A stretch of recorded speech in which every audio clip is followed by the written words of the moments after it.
Okay guys, so we were looking at Cholas in our last period and we are going to continue with that.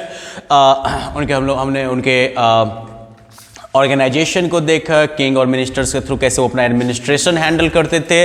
We also looked at their revenue system and the sources of revenue. We looked at how they like promoted irrigation and everything. In this session we are going to focus on their army, their administration, the temples, scriptures and paintings.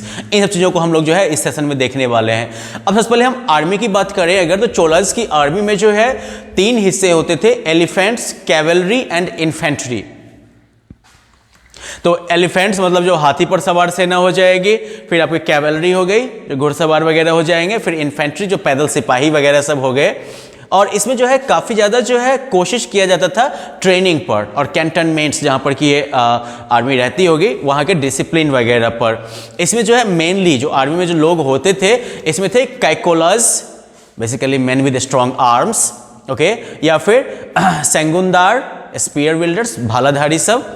Commanders जो होते थे उनको नायक सेनापति का या फिर महादंडा नायिका का जो है रैंक दिया जाता था.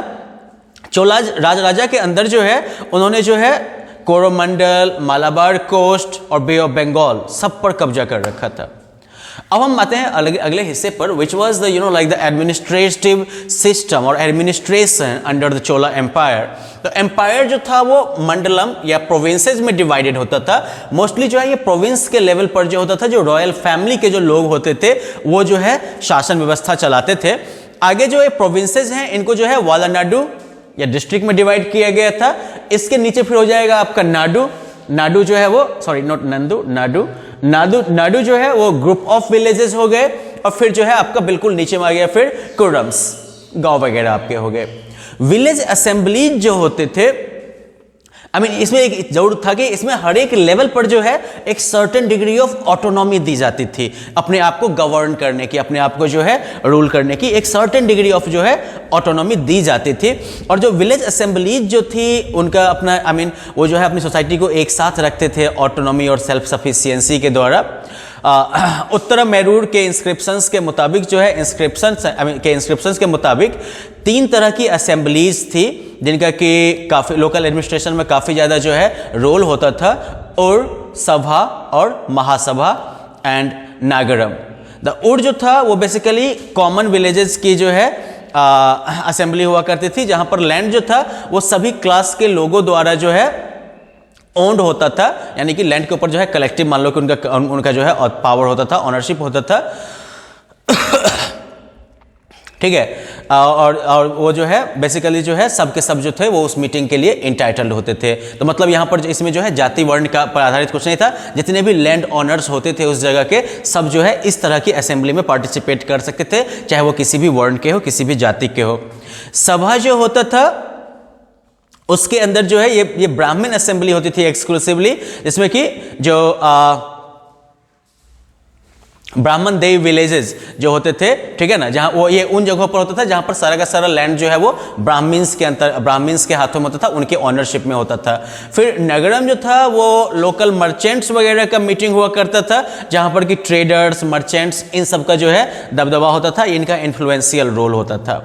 सभा जो था जनरली इसमें जो एलीट या कह सकते हो कि जो पढ़े लिखे लोग होते थे, ठीक है ना, सभा के अंदर जो है किसी भी तरह के इस तरह के असेंबलीज के अंदर जो है जो पढ़े लिखे जो एलीट टाइप के लोग होते थे उनकी वैल्यू ज़्यादा होती थी, खास करके कॉमन मुद्दों पर अगर उनके ओपिनियन लेने की बात होती थी. तो आगे फिर हम जो है चोलास के अंदर टेम्पल्स वगैरह के बारे में भी देखते हैं. चोलास के अंदर जो है टेम्पल जो था वो लाइफ का एक सेंटर बन गया, उसके इर्द गिर्द लाइफ घूमने लगी. बहुत प्लेस वर्शिप के बहुत सारे प्लेसेस नहीं होते थे, ठीक है ना. ये सिर्फ जो है कह सकते हो कि वर्शिप के प्लेसेस नहीं थे, ये जो है इकोनॉमिक, पॉलिटिकल और कल्चरल एक्टिविटीज का भी सेंटर बन गया. ये आर्थिक, राजनीतिक और सांस्कृतिक एक्टिविटीज का जो है सेंटर बन गया. विलेज असेंबलीज वगैरह जो होती थी वो भी जो है अक्सर जो है टेम्पल के मंडप या हॉल में हुआ करते थे. इसके अलावा टेम्पल जो थे वो क्राफ्ट, स्पेशली जो इमेजेस वगैरह बनाने का, मूर्ति वगैरह बनाने का, शिल्प कला वगैरह सबका जो था इसका भी एक सेंटर बन चुका था. बहुत तरह की cultural activity like music, dance performances, ये सब भी टेम्पल्स के अंदर जो है काफ़ी ज़्यादा होते थे. चोला जो थे वो फ्रीक्वेंटली जो है वो लोग कह सकते हो कि देवदान का भी रिकॉर्ड है उनके पास, मतलब बहुत सारे केसेस में जो है जमीन जो है वो भगवान के नाम पर दान भी दे दी जाती थी, मंदिरों को दान में जमीन भी मिलती थी इस समय में। फिर स्कल्पचर्स की वगैरह बात करें तो इस समय के जो मेटल या स्टोन के जो इमेजेस वगैरह हैं जो बनाए गए हैं वो बहुत ही सुंदर है, बेहतरीन है एकदम से। उसी समय से जो नटराज का स्कल्पचर तो आप सबने देखा होगा ना, शिव जी का वो नाचने वाला जो रोल है एकदम से, ठीक है ना, तो वो भी जो है चोला पीरियड का ही स्कल्पचर है, ठीक है। वो उस समय का मास्टरपीस माना जाता है basically, Nataraj dancing Shiva actually, ठीक है ना। नटराज जो है उसको जो है चोला पीरियड का कल्चरल एपिटमी कहा जाता है, चोला पीरियड का कल्चर का जो है बिल्कुल कह सकते हो कि सर्वोत्कृष्ट जो है उसको उदाहरण माना जाता है। चोला जो थे उन्होंने पेंटिंग को भी जो है पैट्रोनाइज किया, और सबसे इंपॉर्टेंट जो पेंटिंग है उन दिनों का वो जो है आपको प्रदक्षिणा पथ जो है राजेश्वरा टेम्पल का, उसमें आपको देखने को मिल सकता है। Okay, so well this is it about this like this chapter.